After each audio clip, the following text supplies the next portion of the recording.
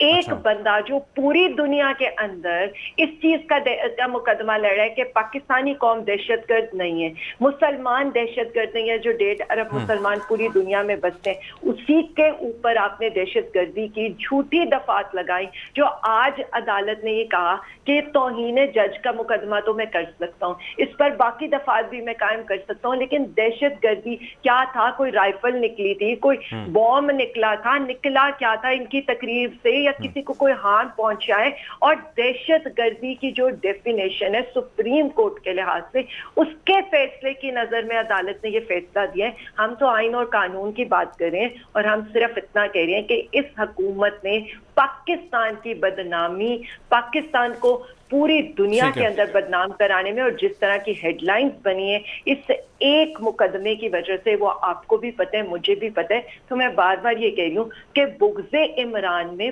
پاکستان کے امیج کو نقصان مت پہنچا. بلکہ میں دیکھ رہا تھا آج الجزیرہ نے فوراً رپورٹ کیا اس کو کہ پاکستان کے فارمر پرائم منسٹر کے اوپر سے جو ہے وہ دہشت گردی کا مقدمہ ختم کر دیا گیا. خیر انٹرنیشنل میڈیا اس کو خاصا رپورٹ کر رہا ہے. دوسری چیز یہ ہے کہ یہ تو ظاہر آئینی معاملات ہیں جو چل رہے ہیں, اس کے ساتھ ساتھ سیاسی معاملات بھی چل رہے ہیں.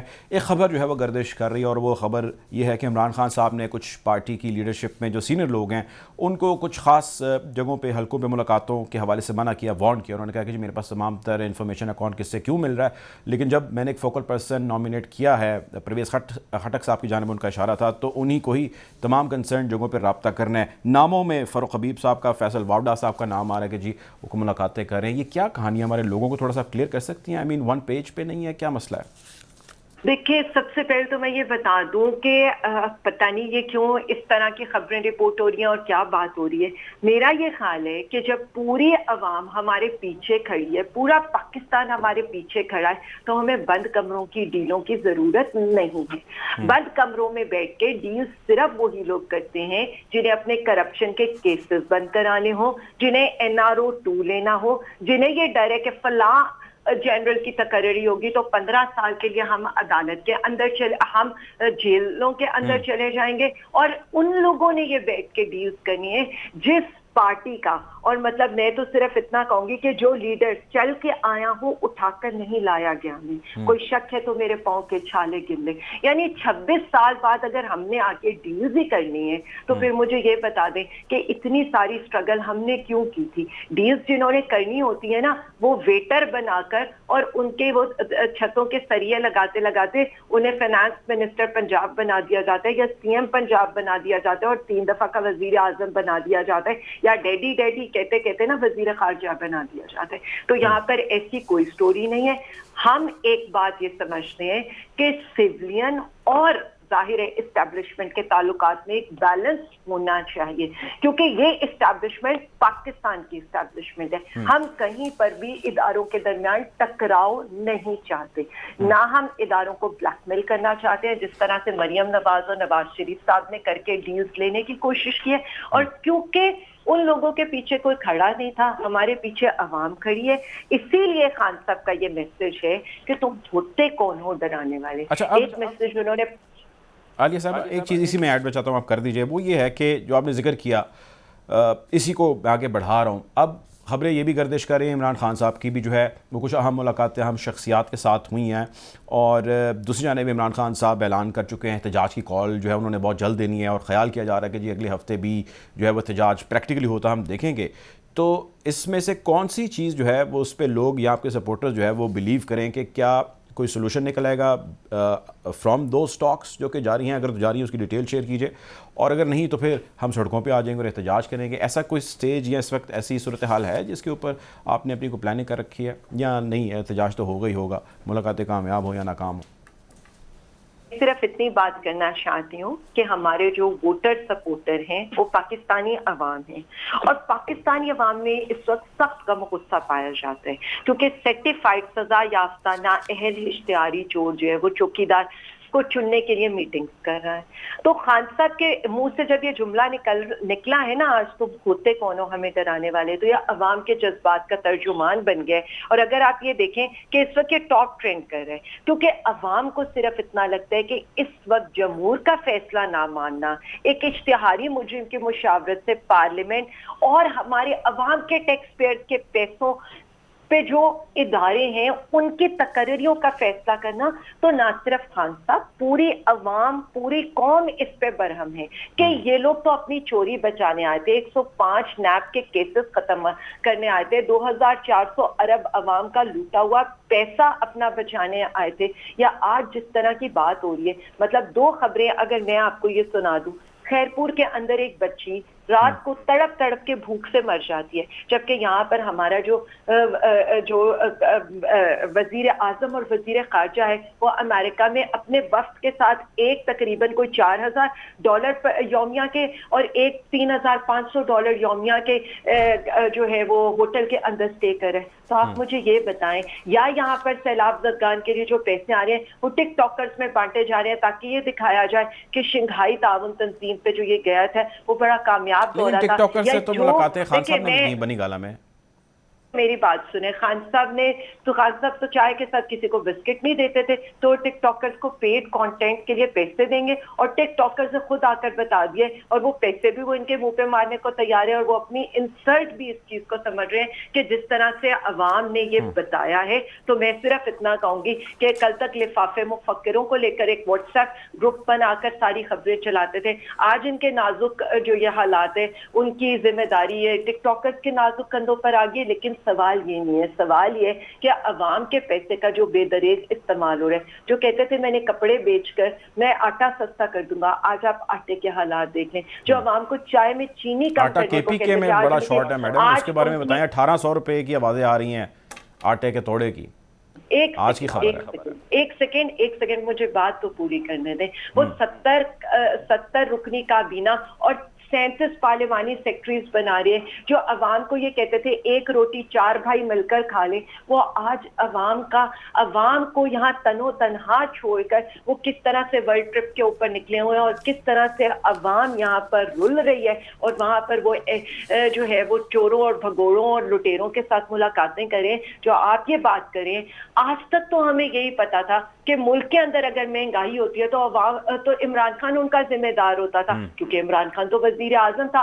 آج پہلی دفعہ ہمیں یہ پتا چلا ہے کہ کے پی کے میں اگر کوئی مہنگائی ہو رہی ہے یا سندھ میں اگر کوئی مہنگائی ہو رہی ہے تو وہ پروونشل سبجیکٹ ہے. یہ تب بھی پروونشل سبجیکٹ تھے جب ہماری وفاق میں حکومتیں تھی، اور یہاں پر جو ہے سندھ کے اندر بلاول زرداری صاحب کی حکومت تھی. یہ تب بھی پروونشل سبجیکٹ تھے. میں صرف اتنا بتا دوں، جب پنجاب کا آٹا کے پی کے جانے سے روک دیا جائے گا، پنجاب کا سارا آٹا جون جولائی کے اندر اپنے من پسند آٹا ڈیلرز کو دے دیا جائے گا، تو ملک کا یہی حال ہوگا. یہ جو سیلاب کے پیچھے چھپنے کی کوشش کر رہے ہیں نا، اس کا امپیکٹ تو غذائی بحران کا 6 مہینے بعد آئے گا، لیکن ان کی نااہلی، ان کی ناتجربہ کاری کا سارا امپیکٹ عوام کے اوپر ابھی آیا ہے.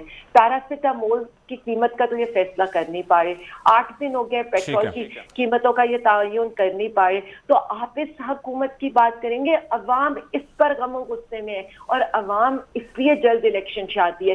ہماری پارٹی صرف اتنا چاہتی ہے جلدی الیکشن کرائیں، عوام کو اس تکلیف سے، اس عذاب سے نجات دلائیں. ٹھیک ہے، بہت شکریہ جی. عالیہ حمزہ صاحب نے ہمیں جوائن کیا تھا پاکستان تحریک انصاف سے پروگرام میں. اب ہمیں جوائن کریں علی گوہر بلوچ صاحب، پاکستان مسلم لیگ نون کے سینئر رہنما ہیں. ویلکم ٹو دا شو علی صاحب. علی صاحب، میں چاہتا ہوں کہ آپ کے ساتھ جو گفتگو ہے اس کا آغاز اسی چیز سے کیا جائے جو اس وقت ہر بندہ ڈسکس کر رہا ہے، اور وہ ہے لندن میں ہونے والی ملاقاتیں جو بڑے میاں صاحب کی ہوئی ہیں, چھوٹے میاں صاحب سے وہاں پر موجود ہیں, بہت ساری ڈیٹیلز ہیں اس کی سامنے آ رہی ہیں. میں سب سے پہلے چاہتا ہوں ہمارے اگر ویوز کا بتا سکیں what is the information you have about the meeting, کیا اس کے سنپٹس ہیں؟ بسم اللہ الرحمن الرحیم. دیکھیں میٹنگ جو ہے وہ نیچرلی شہباز شریف صاحب جو ہیں وہ ملکہ کی آخری رسومات میں آج شامل ہوئے ہیں. جی جی, اس سلسلہ میں گئے تھے اور قائد جو ہے ہماری پارٹی کے وہ میاں محمد نواز شریف صاحب ہیں. ہماری تمام سینئر لیڈرشپ انکلوڈنگ شہباز شریف صاحب تمام ان کے ساتھ ہر وقت رابطے میں ہوتے ہیں اور پارٹی کے امور, ملکی حالات, ان کا تجربہ, 3 دفعہ وزارت علماء انہوں نے سنبھالی, اپوزیشن نے گزاری, تو یقینی طور پر ہماری پارٹی ان کی لیڈرشپ میں ہی کام کر رہی, چونکہ پاکستان میں ایٹمی دھماکے میاں نواز شریف کی قیادت میں کیے.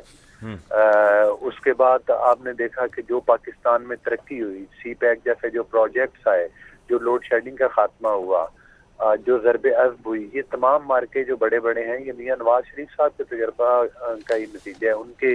ان کی دن رات محنت کی وجہ سے پاکستان نے یہ کامیابیاں حاصل کی. تو آئندہ بھی ہماری پارٹی جو ہے ان کے مشوروں سے مستفید ہوتی رہتی ہے. اس میں کوئی نئی بات نہیں ہے, وہ ان کو جانا بھی چاہیے, مشورہ لینا بھی چاہیے. اسی میں ایک مشورے کی بات میں چاہتا ہوں آپ کنٹینیو کریں. صرف ایک لائن میں آپ کو پڑھ کے سنانا چاہتا ہوں. آپ نے کہا نا کہ انہی کی لائن کے نیچے ساری پالیسی ہماری چلتی ہے پارٹی کی. خبر کی ہیڈ لائن میں آپ کو بتا رہا ہوں. نواز شریف صاحب عالمی منڈی میں تیل کی قیمتوں میں کمی کے باوجود قیمتیں کم نہ کرنے پر برہم, ڈالر کی قیمت کم نہ ہونے پر نواز شریف ناراض نظر آئے. مفتاح اسماعیل کی پالیسیوں پر اسحاق ڈار کی شدید تنقید. آپ کی لیڈرشپ جن کا آپ ذکر کر رہے ہیں وہ تو ناز ہیں, برہم ہیں, یہ خبریں آ رہی ہیں, اور جو نیچے پرفارمنس دے رہے ہیں وہ ان کے چھوٹے بھائی ہیں, ان کی پارٹی کے ظاہر بڑے فعال جو ہے وہ لیڈر ہیں, وزیر اعظم ہیں. واٹ از دس؟ دیکھیں بات یہ ہے کہ جو اصل بات ہے وہ یہ ہے کہ جو پارٹی جس لیڈرشپ کے ساتھ میٹنگ ہوئی ہے میاں نواز شریف صاحب کی, خواجہ آصف صاحب ہیں, شہباز شریف صاحب ہیں, اس کے بارے میں تو وہی مصدقہ بات بتا سکتے ہیں کہ ادھر کیا کیا چیزیں ڈسکس ہوئیں. نمبر 1. نمبر 2 بات یہ ہے کہ جو یہ باتیں آتی ہیں یہ مصدقہ ذرائع سے پتہ چلا, آج تک ان ذرائع کا کبھی نام نہیں آیا. تو یہ تو پھر ایک ریوم کیا جاتا ہے. ہاں البتہ ایک بات سے میں آپ کی بات سے اتفاق کرتا ہوں, ڈالر کی قیمتیں, مہنگائی, یہ کس وجہ سے ہوئی, اس کی وجوہات کیا تھی. لیکن آپ کی اس بات کا دوسرا مطلب یہ ہو سکتا ہے کہ نواز شریف صاحب is okay with what ever is happening, یہ مطلب لیا جا سکتا ہے اس کا جو آپ کہہ رہے ہیں؟ میرا مطلب یہ ہے کہ یہ چیزیں ضرور ڈسکس ہوئی ہوں گی اور یہ چیزیں ڈسکس ہونی چاہیے, کیونکہ یہ واقعی ہمارے مسائل ہیں. اس وقت کی جو مہنگائی ہے, جو اس وقت کے معاملات ہیں, وہ ہمارے ملک کا ایشو ہے. اسی مہنگائی کی وجہ سے ہم نے اس حکومت کو تبدیل کیا, چونکہ جو جن بھیانک شرائط کے اوپر ان لوگوں نے قرضے لیے تھے اور وہ قرضے لینے کے بعد ہڑپ کر گئے. ابھی میں تھوڑی سی بات سن رہا تھا جب ابھی محترمہ مجھ سے پہلے جو فرما رہی تھی کہ عالیہ صاحبہ انہوں وہ کہہ رہی تھی جی کہ ادویات کے ریٹ, مطلب کچھ بندے میں شرم حیا ہوتا ہے. ڈار صاحب, عامر کیانی نے دہاڑی لگائی جس کی وجہ سے 600% جو ہیں وہ قیمتیں بڑھی تھیں ادویات کی. اور یہ مطلب ہے کہ ہمیں بھاشن دیتے ہیں. ان سے پوچھیں کہ جب 2018 میں ان کو ملک ملا تھا اس وقت چینی کا کیا ریٹ تھا, ان سے پوچھیں کہ اس وقت آٹے کا کیا ریٹ تھا, ان سے پوچھیں کہ اس وقت بجلی اور گیس کے کیا ریٹ تھے. جب ان لوگوں نے پاکستان کی تاریخ کے سب سے بڑے قرضے لیے اور قرضے لینے کے بعد ان کو ہڑپ کیا, اور پاکستان کے ایڈیٹر جنرل آف پاکستان نے بھی اس بات کے اوپر جو ہے وہ مطلب ہے کہ اپنے آڈٹ پیرز بنائے کہ بھائی یہ لوگ تو کرونا کا باہر سے آیا ہوا اربوں روپے کا فنڈ ہڑپ کر گئے, سونامی ٹریز کے نام کے اوپر اربوں کی خورد برد کر گئے. اس ملک کی معیشت کے کیسے قائم رہ سکتی ہے؟ اپنی 4 سال کی ناکامیوں کا اعتراف نہیں کرتے, اپنے 4 سال کے جو سنیں میری, ہم مان لیتے ہیں, میں آپ کے سامنے مانتا ہوں کہ جی پچھلی جو گورنمنٹ تھی عمران خان صاحب کی وہ غلط تھی, جھوٹ تھی, فراڈ تھی, وہ گورننس بھی نہیں ٹھیک کر سکے, مہنگائی بھی نہیں ٹھیک کر سکے. آپ نے بھی ذکر کیا کہ آپ نے لوگوں کو کہا کہ ہم آپ کو ان سے چھٹکارا دلائیں گے اور آپ کی حالت زار بہتر کریں گے. لوگ یہ سوال کرتے ہیں کہ جی آپ نے یہ نعرہ لگا کے قانونی طریقے سے ان کو ہٹا کے آ کے منصب سنبھالا, اب آپ یہ کہہ دیں کہ جی ہمارے ساتھ دھوکہ ہو گیا, ہمیں پتہ نہیں لگا انہوں نے IMF کے ساتھ دھوکہ کیا, تو we are not going to listen to it. آپ جس سیج پر بیٹھے ہیں وہ کانٹوں کی اگر ہے تو وعدہ بھی تو آپ ہی نے کیا تھا, تو آپ نے ایسا وعدہ کیوں کیا جو وفا نہیں کر سکے؟ دیکھیں بات یہ ہے کہ ہم نے اگر جو مطلب ہے کہ جب سے حکومت سنبھالی ہے اس کے بعد ہم خود ان حالات پر قابو پانے کی کوشش کر رہے ہیں، اور یقینی طور پر میں آپ کی توجہ دلاؤں گا 2013 میں جب ہم نے گورنمنٹ لی تھی اس وقت بھی 24 گھنٹے کی لوڈ شیڈنگ ہوتی تھی، 20 گھنٹے کی 24 گھنٹے میں سے اس وقت بھی بجلی کا یونٹ 26-27 روپے تک پہنچ چکا تھا، لیکن جب شبانہ روز محنت کی پہلے 2 سال ٹف تھے، اس کے بعد حالات اللہ کے فضل و کرم سے سمودھ ہوتے گئے۔ لیکن بہت سارے لوگ سر بلیم کرتے ہیں آئی پی پیز کے ساتھ مہنگے آپ لوگوں نے کانٹریکٹ کیا، 67 جو ہے وہ روپے کے فی یونٹ کے اوپر ہم نے 2-4 دن پہلے ٹرانسمیشن کیا، بجلی کے اوپر تو لوگ بہت رو رہے ہیں اور غصے میں ہیں، اور وہ کہتے ہیں کہ جی آپ نے یہاں پیپلز پارٹی نے بڑے جو ہے وہ سخت قسم کے معاہدے کیے تھے آئی پی پیز کے ساتھ۔ نہیں، بات یہ ہے ڈار صاحب کہ ہم نے تو اپنے اس دور میں ثابت کیا کہ مشکلات پر قابو پایا جا سکتا ہے اگر نیت ٹھیک ہو۔ دوسری بات یہ ہے کہ اب ٹائم تھوڑا ہے، ان کا ڈالا ہوا گن زیادہ ہے، جو آئی ایم ایف کے ساتھ ایگریمنٹ تھے آج بھی اس کے اوپر شوکت ترین اور عمران احمد نیازی صاحب کے دستخط ہے، جن بھیانک شرائط کے اوپر انہوں نے قرضے لیے ہیں، اور جاتی دفعہ یہ خیر خواہ اتنے ہیں کہ آپ نے شوکت ترین صاحب کے بیانات ویڈیوز کے سنے جو وہ اب صوبائی وزراء خزانہ کو ہدایات دے رہے تھے۔ سر وہ تو غلط ہے، میں مان گیا نا، سیلاب آیا لوگ آپ سے پوچھتے ہیں سر آپ نے وعدہ کیا تھا۔ بالکل ہم نے وعدہ کیا، ہم وعدہ پورا کریں گے۔ حالات اس وقت مشکل ضرور ہے لیکن ان کو بہتری پہ لانے کے لیے تھوڑا سا ٹائم درکار ہے۔ 100% ٹھیک نہیں ہو سکتے 6 مہینوں کے اندر، لیکن کافی حد تک بہتر ہو جائیں گے، یہ ایک حقیقت ہے، اور یقینی طور پر اس پر ایک محنت کرنی پڑے گی، اس پر ابھی ٹائم لگے گا، تھوڑا سا ٹائم لگے گا ابھی تھوڑا سا۔ بالکل ٹھیک ہے جی، علی گوہر بلوچ صاحب ہمارے ساتھ موجود تھے، پاکستان مسلم لیگ نون کے رہنما ہے، بہت شکریہ آپ نے پروگرام کے لیے وقت نکالا۔ بریک کا وقت ہوا 4 ہے، علی گوہر صاحب کا کہنا یہ تھا کہ ابھی وقت لگے گا، جو وعدہ کیا ہے وہ ہم پورا کریں گے، لیٹس سی کب وہ وعدہ پورا ہوتا ہے۔ بریک کی جانے پڑتے ہیں۔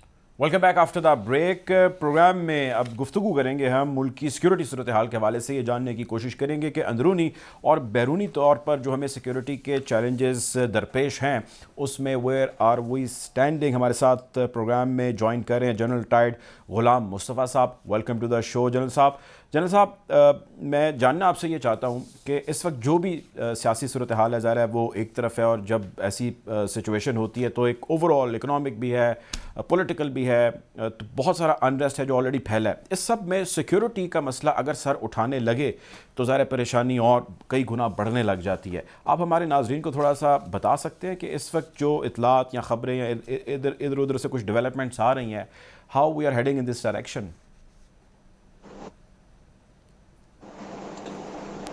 دیکھیے 2-3 چیزیں ہیں جس پہ ہمیں غور کرنے کی ضرورت ہے۔ نمبر 1، جو اسلامک ایمریٹس افغانستان ہے، جو اس پر طالبان کے کنٹرول میں ہے حکومت، وہ پوری طریقے سے پورے افغانستان پہ ان کی رٹ نہیں ہے۔ نمبر 2، افغان طالبان خود بھی ایک کوئی کوہیسو فورس نہیں ہے، ان کے بہت سارے گروپس ہیں جن کا آپس میں مفادات کا ٹکراؤ بھی ہے۔ تیسرا یہ ہے کہ جو این ڈی ایس تھی، وہاں پہ موجود تھی، جو افغان آرمی تھی، وہ سب میلٹ ہو گئے، وہ کہیں گئے تو نہیں ہے باہر، وہ سب وہاں موجود ہیں، اور یہ وہ عناصر ہیں جو کبھی بھی پاکستان کے ساتھ تعلقات بہتر ہونا دیکھنا چاہتے نہیں ہیں۔ اس سارے میں ٹی ٹی پی کے ساتھ جو مذاکرات شروع ہوئے وہ میں سمجھتا ہوں کہ تھوڑا پری میچور تھے، اور ہم نے اگر طالبان کی گارنٹی پہ مذاکرات شروع کیے تھے تو میرا خیال ہے کہ یہ کسی حد تک ہماری خوش فہمی زیادہ تھی، کیونکہ طالبان کی خود کنٹرول نہیں ہے پورے افغانستان پہ، وہ جو خود ایک جنگ میں مبتلا ہیں ناردرن الائنس کے ساتھ سو کالڈ، ان کے لیے اس قسم کی گارنٹیز دینا یا اس کو بیک کرنا ایز آف ناؤ بہت مشکل بھی ہے۔ تو ٹی ٹی پی کے جو عناصر پاکستان میں موجود تھے یا کسی اور طریقے سے جو پاکستان میں داخل ہو گئے، اب وہ دوبارہ آپ کو تھوڑی کسی حد تک ایکٹیو نظر آتے ہیں۔ یہ ضرور ہے کہ خوف و ہراس کی فضا پھیلائی بھی جا رہی ہے، لیکن حالات اس قدر زیادہ کشیدہ اور خراب نہیں ہے کہ پاکستان پریشان ہونا شروع ہو جائے. لیکن having said that, دیکھیے سارے جو عناصر ہیں ان کا مقصد کیا ہے. اگر مقصد ہماری سمجھ میں آ جائے تو پھر ہمیں اندرونی اور بیرونی مسائل جو ہیں ان کا لنک بھی سمجھ آنا شروع ہو جائے گا.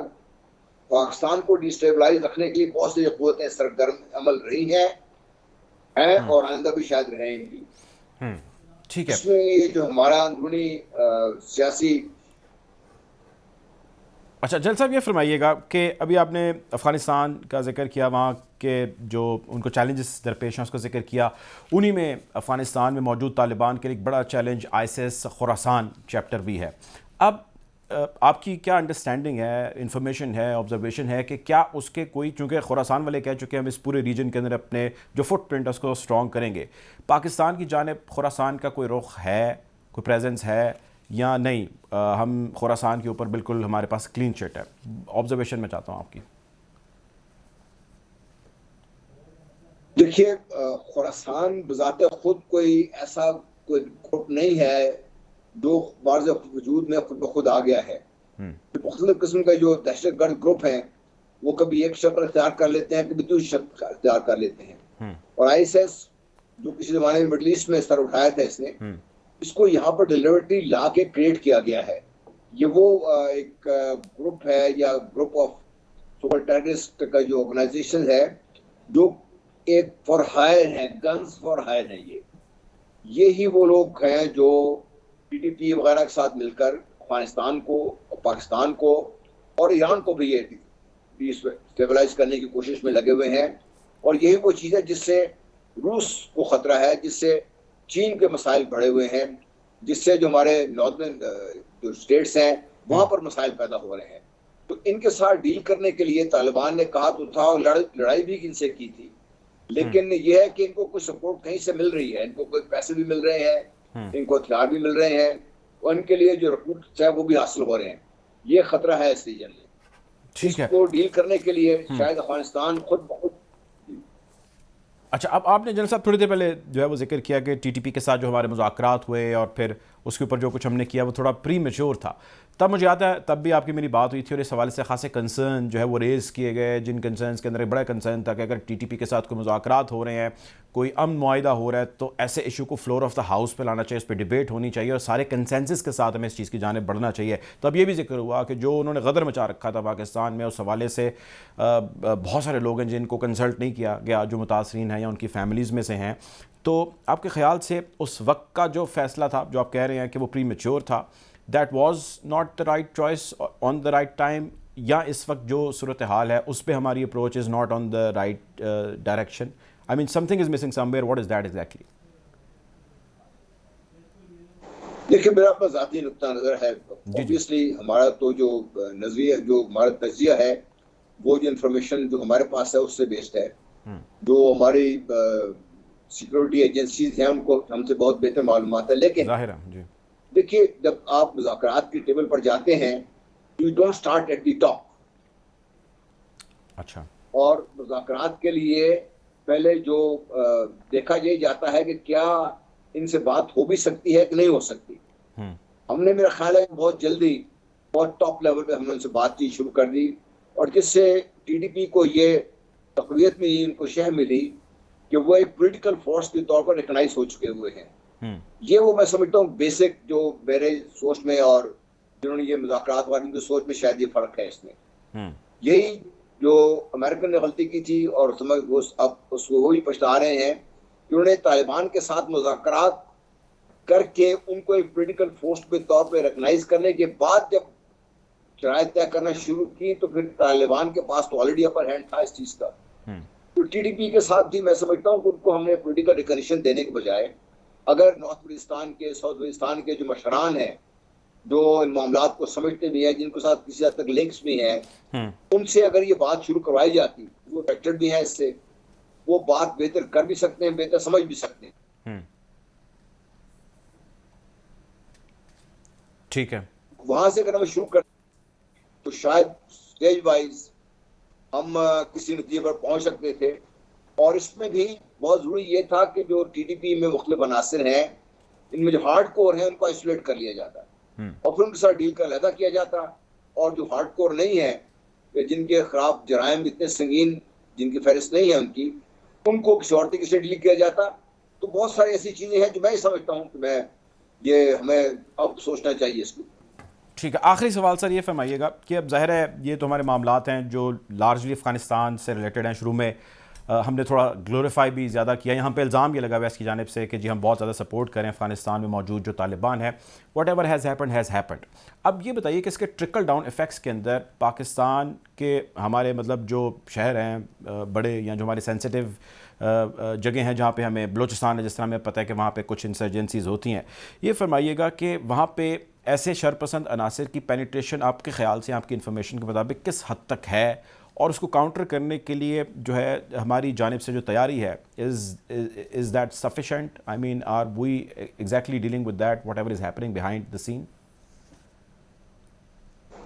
جی میرا خیال یہ ہے کہ نیگوسیشن جس کے سے تھوڑی ان میں سے تعطل بھی آیا ہے اور ان کا اثرات بھی پازیٹیو نہیں رہے، تو ہماری سائڈ اس وقت نہ صرف پوری تیار ہے بلکہ جو میں یہ سمجھ رہا ہوں کہ اب وہ آئسولیشن کی طرف لے کے جا رہے ہیں ان کو، تاکہ یہ جو شرپسند عناصر ہیں جو پہلے کسی حد تک آئسولیٹ ہو گئے تھے ان کو دوبارہ ٹوٹلی آئسولیٹ کر کے ان کے ساتھ علیحدہ ڈیل کیا جائے، اور یہ جو ہارڈ کور ایلیمنٹس ہیں جو بار بار اس کو شہ بھی دیتے ہیں اور مختلف قسم کے مسائل بھی کھڑا کرتے ہیں ان کو علیحدہ کیا جائے.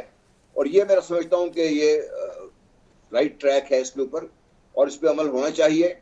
اور دیکھیے پاکستان کی سالمیت، پاکستان کے عوام کی حفاظت، پاکستان کے اثاثوں کی حفاظت پاکستانیوں تمام سیکورٹی ایجنسیز کا سب کا فرض ہے اس میں.